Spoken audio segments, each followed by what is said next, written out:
What's up guys? Today I'll show you simple color grading techniques that will turn your boring, super flat looking clip into a nice, super contrasty, cinematic looking version.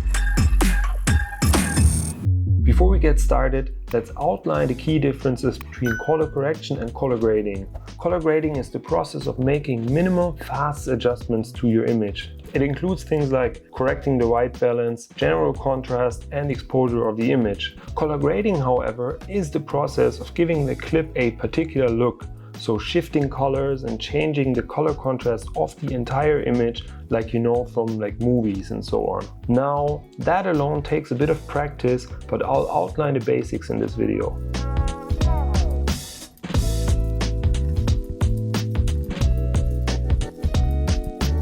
Let's jump right onto my computer and open up Premiere Pro. Next, let's load up a sample clip and start with the color correction. I'm using a stock footage clip from artgrid.io. I greatly enjoy using their footage for color grading because they offer a lot of raw footage. They're shot on very high-end cameras with a ton of information in the videos, and that makes them ideal for color grading. So thanks Artgrid for providing the sample clips for this tutorial. Did I just sneak in a sponsor? Just did. Alright, first thing that I'm gonna do, I like to create two adjustment layers and add them on top of my clip to separate the color correction and the color grading from the source clip. Why? Because it helps me to stay organized and I can easily copy and paste the settings to other clips later.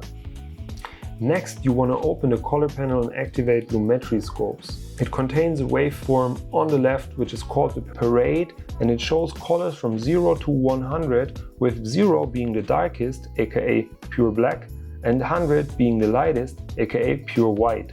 That chart is a technical helper to make sure you are not pushing too far and destroying your image or make it look too unrealistic, but we'll get to that later. As you can see, the sample clip looks relatively flat because it was shot in a log profile. So you might think, whoa, why would anybody shoot such an ugly clip? But that is actually the way all professionals do, because it maximizes the dynamic range in your image. In other words, it maintains a lot of information in the shadows and highlights of your image. And by the end of this video, you will know how to color grade this and can make it look really good. First, let's open up the curve and bring back the contrast in the image. And what I'm going to do is I'm going to navigate to the curves panel right here in the Lumetri color section. And I'm going to drag down the shadows to create more contrast right here and bring back the darker parts in the image. I'm going to repeat the same process for the highlights. And I'm going to keep an eye on the parade right here to make sure that nothing is breaking out too much. Alright, that looks pretty good already. My standard procedure is correcting the white balance in one of the first steps. And what you gotta do is you take that little dropper bottle right here, then you move it to a spot which is like pure white in the image. And as you can see, it makes it a tad warmer and brings back a little more of the magenta tint because it looked a little bit green before. If you feel like your white balance is on point, then just skip that and leave it as it is. Next, I like to go to the basic correction panel and drop down the highlights and raise the shadows a little bit to push the dynamic range in the image a tiny bit more. I also like to increase the contrast a tiny bit more on the slider and pull down the blacks a little bit to make this darkest point a little more defined, and I do the same thing for the whites.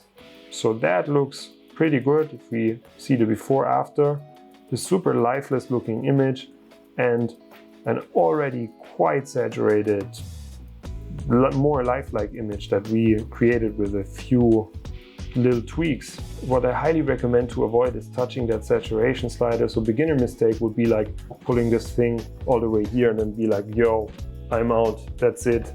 Don't do that because it makes changes that are way too drastic and look too amateur.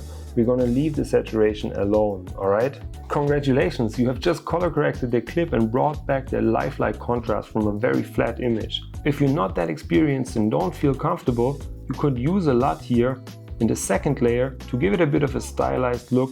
You could just move to the creative section right here and use one of Premiere's built-in LUTs. So For example, if I choose the first random one, this Fuji LUT, looks already quite good. It's a quite stylized sort of teal and orange effect.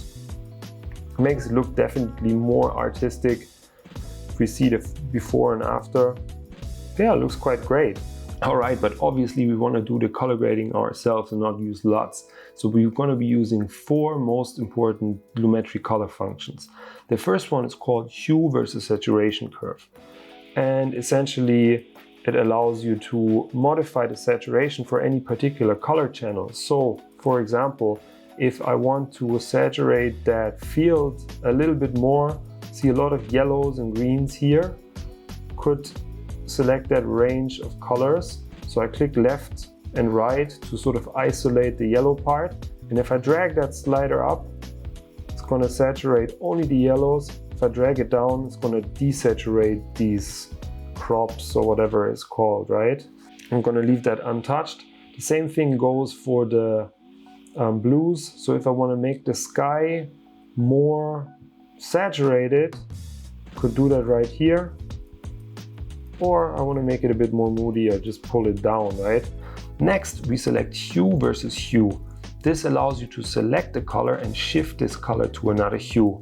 So what I want to do is I want to corner in the blue channel right here and shift the blue a bit towards the teal.